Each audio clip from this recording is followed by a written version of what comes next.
is Teresita Blanco, the Artsy sister, and today we're starting with Saturnastra Chalon.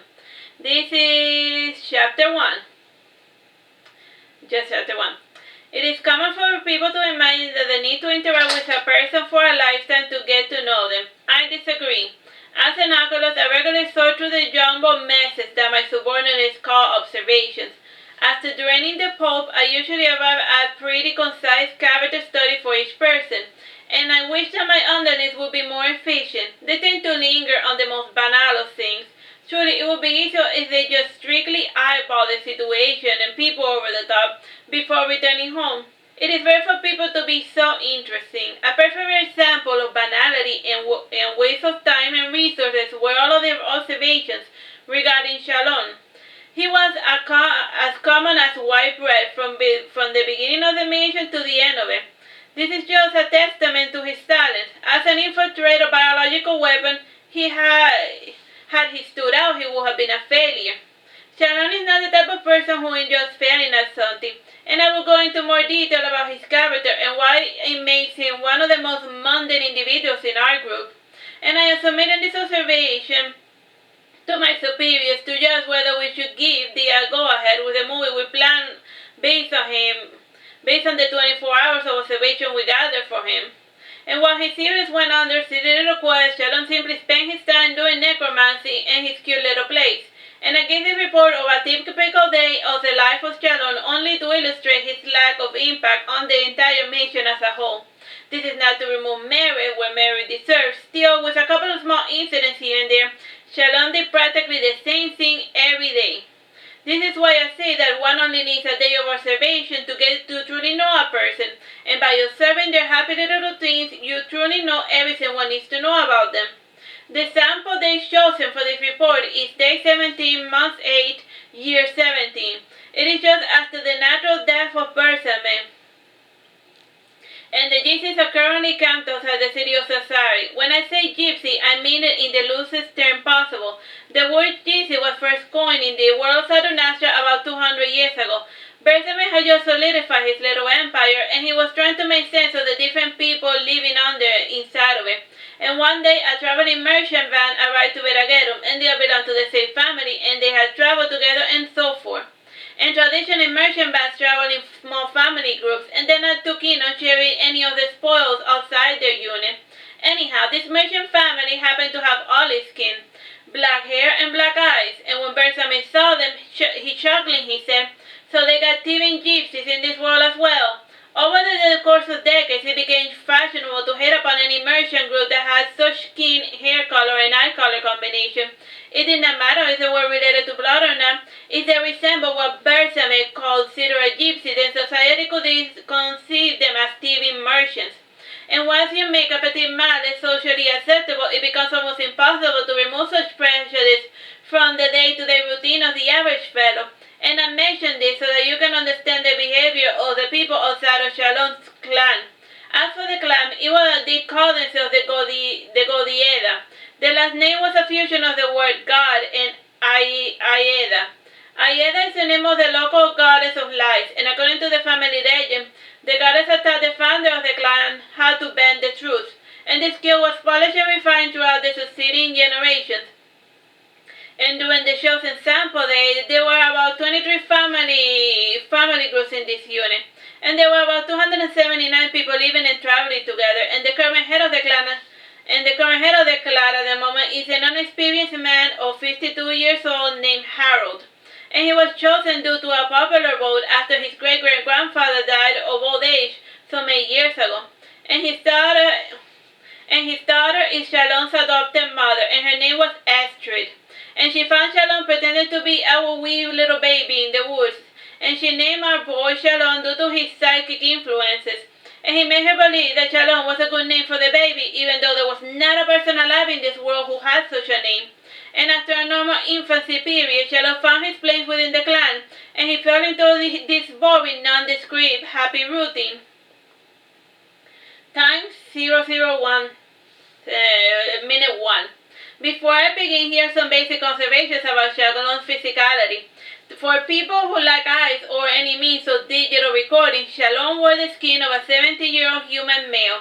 He had olive skin, long black hair, and black eyes, and like his monkey brother, he had a thing for wearing dresses. And both were under the impression that dresses were the proper identifier for magic users, and truth be told, only 60% of all living magic users in this world wore dresses. And I suppose the core of this fashion statement could be traced to the Tower of Suberus. Other magic users who had never entered the tower made the effort to dress like normal civilized men, and Chalon's hood had decorated purple flowers. Aside from the spell components and the necromancy bells and coins, Chalon had a rune saber, and these were not the items he had taken from our world, rather he had acquired them over the course of the 17 years he had spent there. And the rune saber was sharp with not a single nick inside. And this was a true testament to the easy life that Chalon had enjoyed till now. Like, his sword was brand new, because he never used it. Lady Godiva once said, "There's nothing worse than a problem one creates for oneself," and Chalon knew this family motto by heart, and he lived by it. And despite his years, Chalon stood a mere 5 feet 3 inches. Not by luck, but by design. Being short in our world is a fashion statement and not a disadvantage. And the only items he had taken from the old world were a ball-jointed doll and a pink unicorn cat plush. The doll was customizable, and over the years it had acquired different types of makeups, arms, legs, and faces. And the only thing that had not changed was the pair of eyes. It is well known that the eyes are the window to the soul, and it does stand from reason that if one preserves the windows, one keeps the soul, it should rightfully stay. Then again, this is just a personal opinion, nothing to take in earnest. As of now, the doll had straight blonde hair, some pearly ornaments on the head, and an ornamental purple pearly dress. And for bracelets, the doll had a couple of ribbons. The cat, on the other hand, only had a white bow tie. Both were relics that were cared for and cherished, and like his mother before him, Chalon would tuck in both the cat and the doll in the bed together, and he would then put a cover over the frame as if they could actually feel cold. The pair of toys could not feel cold or warmth, but it was the thought that counted. Before settling down to sleep, Chalon took care to spread the bedsheets with 2 towels on top of one another. When he made a motion to get inside, he stopped and he looked at the nightstand. Something was missing. He opened the door of his bedroom and he went outside of his trailer bedroom. And since he was the grandson of the leader, he had a trailer instead of a tent to call his own. And he passed through the sleeping bodies and he made his way towards the nearby supply cart. He got from there a flask, which he filled with cold water from the river. And while he filled his bottle, Chalon's thoughts did not take any coherent form, and they would jump from a rock song he liked to a scene from a book he barely remembered. And when he filled his bottle, he got up and returned to his bedroom. His eyes wandered over all of the familiar items. He had a nightstand, a dresser, a closet. The roof was low, but it did not matter considering his lack of height. And the bed was large enough for him to spread both of his arms, and it occupied the entire room. And he placed on the nightstand his bottle of water, and he entered his bed and he removed his underwear. All he was putting was a silky nightgown, and even that would be discarded the moment he was in earnest about falling asleep. And like his mother, Chalon was in the habit of sleeping inside his birthday suit, and it was a comforting experience for him, but the only downside was that he had to clean the bedsheets more often to keep them fresh. And on this particular night, the bedsheets were fresh as daisy. In fact, he had used a soap whose prime components had been daisies. He nestled inside his bed and he placed 2 pillows under his arms, and his eyes changed color and he made a motion as if to type on an imaginary laptop. And laptops have been discontinued millennia ago, but some of our people found the idea of them still to be interesting. And Chalon did most of his creative work while going to bed, and in the morning people usually got in the way, and there was just too much exterior noise outside, and he found that humans usually had calmed down by midnight, and the windows rattled a bit as the cold wind moved the little bedroom cart. And it was soon followed by a slight drizzle, and then a continued amount of rain. Chalon looked to the window and then to the doll, and the doll pretended not to notice his stare. She was just not used to dealing with Lady Godiva's brat. And as for the rainbow cat, it opened its eyes and yawned a little before settling back down again. The cat had not been originally designed with eyes, and when it opened them, they seemed to be made of glass. This may seem a little bit strange to the uninitiated, but you give enough time to any man-made object and it comes alive, and people are far too much into the habit of replacing old with new, and if all things lasted so long, it must have been for a reason. This is not to say that I'm not a fan of new technologies, rather I find that some of things are hard to replicate, like toys and architecture. Now back to the story at hand. Chalon had prepped himself for most of his active for his most creative meditation, and he had about an hour left before it was time to truly go to bed. Chalon furrowed his eyebrows, as most people do when they're trying to picture something with their mind's eye, and thoughtless people imagine that closing one's eyes is the best way to meditate, and this is further from the two rules. The moment you close your eyes for even a couple of seconds, the brain starts wiring itself for shutdown. And Shannon closed his eyes for a second longer than he had planned, and he yawned 4 times, and it made his eyes water a little. And he moved his bed covers a bit to blow his nose on a thin part of it, and then he simmered down to try to get some actual work done. And he started writing into his mental mind this: ideas for a new spell. He stopped air typing for a second, and then he thought, well, the elementals are pretty much done with, and I suppose I could try adding new shapes to them. Still, this would only be cosmetic changes. It would not improve the actual spell overall. And I could try mixing and matching to existing spell and see what it comes out. However, that is not always pretty. Have we done anything with lasers lately? And most magic people do with light magic, and they think that light is only used for warmth and illumination. And aside from serving as glorified flashlight, most light magic is just an offshoot of illusion spell. And I think I'm going to focus for the moment on the color yellow. It is useful for slowing down the growth of plants. I wonder. I think maybe if I isolate the typical blue light and give it a form to catch the attention of the victim, maybe, just maybe, they can experience a little bit of euphoria. Just as he was meditating on the matter, a small glow of yellow light was manifesting before Chalon, and he was slowly giving it form till it became a little bird. And the bird was slowly changing, and it eventually became a little parrot. And Chalon was partial to parrots, and the glow dissipated as the effect had been done before, and getting the same effect by different means was not something that particularly appealed to him. No, Chalon every night was trying to reinvent the wheel, and as with most spells, the limit was his imagination. Aside from practical knowledge, Chalon was not very imaginative. He sang a little before putting his left hand to his face, and he decided to turn his attention to other matters. And on the following morning, he had more morgue duties to attend to, as in like corpses. There was also the matter of the play, and Chalon had been desiring to see one of his little works on stage. The problem was that nobody seemed to be willing to indulge him. And he had revised some words here and there, and he had published a couple under his own name. Still, he had disowned them because they were not what he considered truly his own. And any minor tweak was enough to get him discouraged, and it was for this reason that he was doing magic scene instead of the playing that truly amused him.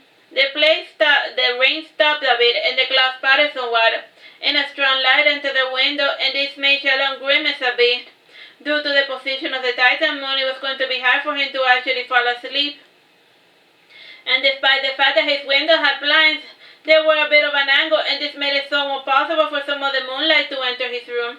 And it was useful for building up his mana, but not much else. And he set up and he placed a couple of small pillows against the window. And with this, he removed whatever light could fall directly on his face. And then he went to lie back down on his bed, and he looked towards his nightstand and noted the writing machine.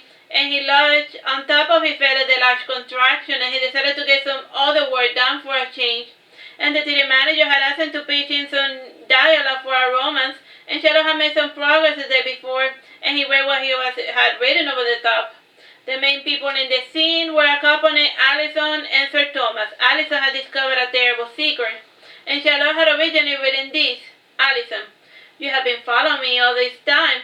Sir Thomas, only to protect you, my dear, and I did it out of love with no malice intended. Allison, so when you came to Arcadia, Sir Thomas, yes, it was only because a wish had tipped me off. Sharon stopped reading at this juncture, and he thought, is this a little too bit on the nose? The manager is always telling me to simplify the dialogue, but this is something that the audience already knows, and I don't know. Sharon removed the paper, and he started writing a new version, and he did not ball off his previous working just in case the manager preferred it. And as for the writing machine, it was somewhat similar to our typewriter, and while ours used ink ribbons, this one used sharpened letters to produce a type of etching. And the special vellum had 2 layers, and the top one was white, and when the surface was etched away, it revealed a dark bottom. and this produced the impression of the letters. It wasn't the most practical form of typing, but it got the job done. Time, bro? 8 minutes, 30 seconds. Chalon started typing as thus. Allison, I said get out. And Sir Thomas, why, what's the matter? Allison, you know what you did, and I don't ever want to see you again. Sir Thomas, I understand, but you need to know my reasons. Allison, I don't care, just go. Sir Thomas, I love you. Allison said, go. Chalon stopped a moment to meditate on this new version. It did get the point across, and it did not insult the audience's intelligence. Worst comes to worst, he would have written a version that literally explained what had occurred in scene 1. And Chalon ate his nose over the top, and he had developed this nasty habit from his mother. And whenever she was thinking too hard, she would lower her nose to her mouth, and it was a grotesque gesture that is best seen and not described in order to be understood. You could totally do it right now. No. Chalon yawned a bit and shifted his left beneath his bed cheek, and he thought on the thing that had come before. And Sir Allison and Sir Thomas had just decided that they were going to have a baby, and while going home she had run into a witch, and the witch had asked her if she had found the person she was looking for in Arcadia. And Allison had said yes, and it was then when the witch had blurted out thoughtlessly that it was a good thing she had given Sir Thomas the heads up. And Chalon thought that Sir Thomas should have been honest about how he met Allison, and a relationship based on a like cannot last. At least this is what's commonly said in the romance books he had read from time to time. And romance wasn't particularly his cup of tea. Still, it was necessary to read upon romantic dribble for the purpose of the plays. It was at this moment that Chalon's thoughts drifted elsewhere, and his brother had never had a problem getting the girls, and despite all of those years, his little birdie brought all of his stupid little lives. And Chalon thought, as long as there isn't anyone to disprove you, then you should be all set to lie as much as you want. It was then when he decided on a different line of dialogue. Allison, get out of my house right now. Sir Thomas, this is my house too, and what is the matter with you? Allison, I know the truth. Sir Thomas, it was only a peck in the cheek, and she was my cousin, and there's no need for you to go ballistic. No, Allison, no, not that I mean. Sir Thomas, oh, the dog, sorry, it had rabies, and there was nothing we could do about it. Allison, why were you in Arcadia? Sir Thomas, I was sightseeing, a friend recommended the place to me, and I wanted to play shepherd for a few days. Allison, you don't mean Madame Le Morte. Sir Thomas, by reputation more or less, though I must have spoken to her in the past to ask her for some advice. Allison, advice with what? Sir Thomas. Before he could write another sentence, Chalon heard a banging on his window, and an outside voice said, stop messing around and go to sleep. Chalon stopped typing, and then he reached for his board in shock. And since he was in the habit of not talking with the local wildlife, he scribbled down what he wanted to say. And the first thing he wrote was, fuck you, and what I do with my time and in my own bedroom is my business, you perverted sub. He read this line over the top, and then he erased it to write something a little bit more polite. And this time the board said, thank you for reminding me of my bedtime, and now go fall on a dish or die of alcohol poisoning. Chalon erased the last two lines, and then he opened the window and showed the board to the person outside. The person was a nephew of his adopted mother, and his name was Jason, but everyone just called him Jay. And he was 3 years Chalon's senior, and it was his regular habit to be a bit of a bother for Chalon. And whenever he saw Chalon working, Jay took it upon himself to interrupt him. Chalon held the chalkboard in his hand, and Jay said, bring it a little closer for me to read. Chalon only inched it a little closer. When Jay drew within range, Chalon smacked him around with the board, but only lightly, and laughing, Jay said, this is the sense I get for reminding you to go to bed before 1:30. Time, bro? 4 minutes, 40 seconds. Chalon looked at the time by staring at the titan moon. Indeed, it was way past his bedtime, and he closed the window on Jay without apologizing for his mild case of violence. And as for Jay, he narrowed his eyes for a moment before going on his way. Our dear Chalon was kind, moderately violent at times, and so this is not normal behavior that the people in his clan are known to expect. Chalon did as he was told, and he removed the typewriter from his bed, and he placed it inside the nightstand. He then blew out all of the candles, and he reached into one of the drawers and took out a small shell. The shell belonged to a dark series, and inside the interior of the shell there were some small runes, and he breathed magic into it, and it started to produce a constant familiar sound. And a second shell was brought out, and this one belonged to a chamber nautilus. and he placed it over a small writing table that was parallel to his bed, and he angled the shield to be facing his crotch, and when he activated the enchantment on this, it started to release a constant stream of air, and the sound of the first shield reminded him of the air conditioner, while the second was just a ventilator. When we were... He's fanning his balls. Okay. Okay, that is the first instance in a book of somebody fanning their balls. What is hard? Tyro? 3 minutes, 30 seconds. Okay, why? Was that a hilarious thing, Tyro? Yeah. How many books do you know where the main character fans his balls in? But that's something that idiots do in the real world all the time. Okay. Whatever. When we were trying to sleep, we required certain familiar constant sounds, and both sounds were something that were familiar to Chalon, and he could not sleep without them. He recreated the effect of them using a bit of wind magic. The ocean fell. As long as he could trick his brain, Chalon could manage to sleep for real. Our man was one of the few fellows who was not afraid of falling asleep. I too tend to indulge in sleep from time to time. However, I do so in halves, like the noble shark. And once Chalon had both familiar sound, there was but one thing left to do in order to sleep. And Chalon had picked up this habit from his mother, and he started to pray. It is common for us to keep our religions to ourselves, and as such we do not show them in our pictures, and still it is interesting to know the part of the prayer, the final part of the prayer, and it is designed to summon 4 guardians to guard the 4 pillars of your bed, and it is by saying your name and anyone else included in the prayer. And more importantly is the line, do not be afraid. With the very fear, Chalon felt himself safe enough to indulge in the ever-elusive art of trying to sleep. Sleep is a tricky business, and when you're trying to sleep, you're not able to. And at other times, you fall asleep without realizing it. Time, bro? 1 minute, 40 seconds. When he finished his short prayer, Chalon entered his bed and he removed his nightgown and he arranged his pillows. And he had one for the head and the other for the arm and the last between his legs. And Chalon closed his eyes and he started to earnestly trying to sleep. And while he did, his mind started to wander a bit, and his main thought was punctuated by the sound of a catchy guitar with some electronic synthesizer tools. And before coming into this world, Chalon had been a bit of an avid gamer. And since gaming was not a skill that derived him any money, he had switched to theater magic and necromancy. And it was during this late at night that he missed his old hobby. And he would see the familiar faces and he would imagine them in different situations, and from time to time, a thought regarding his latest reading would pop up, and Chalon always read over the top whatever book he ran into. However, he only truly processed the information during the process of falling asleep. Oh yeah, time, bro? Less than a minute. Alright, we'll leave it here. Bye-bye.